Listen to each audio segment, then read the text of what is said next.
en série lorsque l'une au moins de ces victimes est un enfant de moins de 15 ans. La France insoumise a qualifié cette mesure de populisme pénal. Ses représentants se sont ensuite répandus dans la presse pour expliquer que même les pédocriminels pourraient être rééduqués, réinsérés. Voilà votre priorité, préparer la sortie du prédateur. La nôtre est de garantir qu'aucun enfant ne croise de nouveau sa route. Cette exigence de protection suppose une justice pleinement efficace depuis l'enquête jusqu'à l'exécution de la peine. Il faut davantage d'enquêteurs, de magistrats, de greffiers, mais il faut aussi permettre à la justice de prononcer des peines à la hauteur des crimes et garantir qu'elles seront réellement exécutées.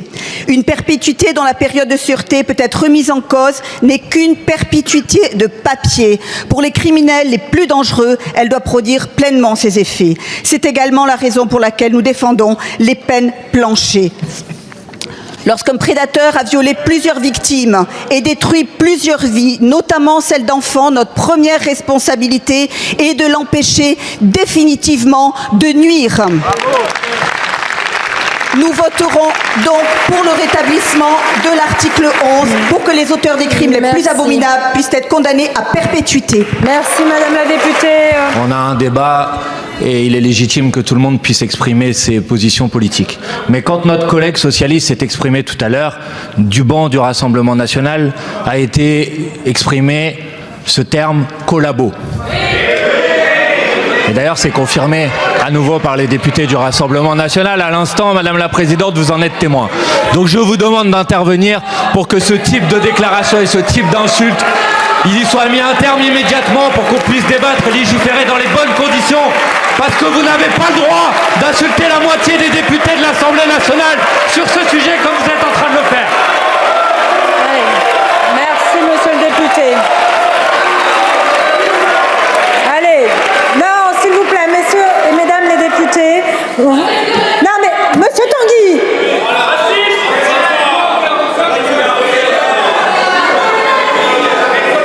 Non mais, mes chers collègues, est-ce que vous n'avez pas honte de ce que vous êtes en train de faire en ce moment? Tous les deux, des deux côtés.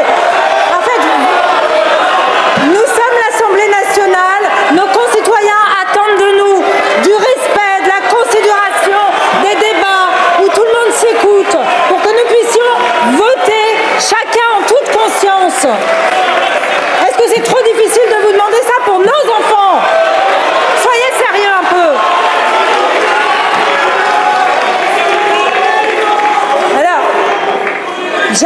Je donne la parole et j'espère que vous serez capable de respecter le calme nécessaire à ce débat. Merci Madame la Présidente. Nous voici donc à reparler de la perpétuité dans un second vote demandé par le gouvernement. Pourquoi? Parce que l'Assemblée a supprimé vendredi cet article, car nos rangs à gauche étaient pleins, quand vos rangs de la Macronie, de la droite jusqu'à l'extrême droite étaient vides. C'est dire l'importance que vous accordez au sujet. Depuis ce vote, les amis de Marine Le Pen, Gabriel Attal et Édouard Philippe expliquent partout que s'opposer à la perpétuité, c'est défendre et protéger les pédocriminels.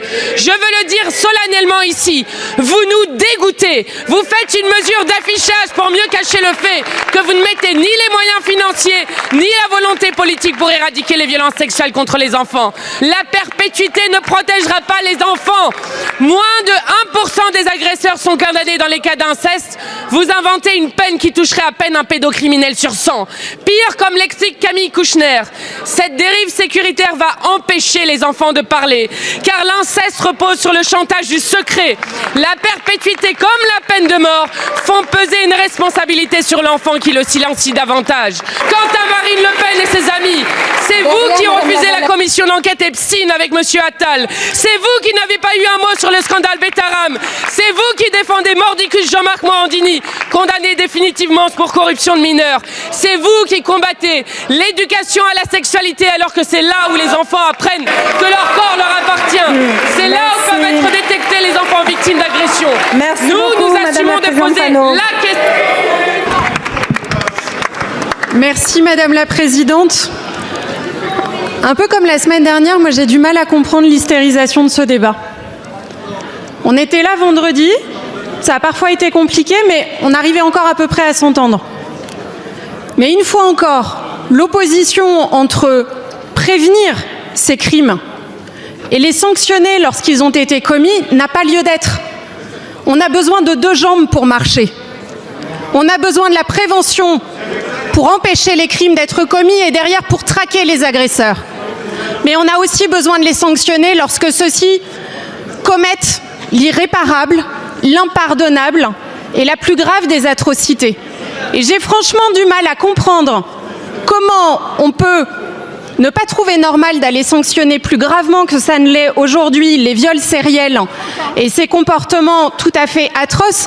Mais j'ai aussi beaucoup de mal, je dois le reconnaître, Monsieur le Premier ministre, à comprendre pourquoi, au sein de ce texte, nous n'avons jamais pu parler véritablement de la prévention. Pourquoi, au sein de ce texte, l'ensemble de nos amendements qui cherchaient à traiter du sujet ont été déclarés irrecevables en raison de la question des moyens. Les deux sont indissociables. Cessons de les opposer. Je vous remercie. Je le dis très clairement, le groupe Horizon, bien évidemment, soutient cet article et votera pour cet article pour restaurer cette sanction très grave que nous voulons voir impacter sur ces prédateurs qui sont véritablement dangereux pour nos enfants.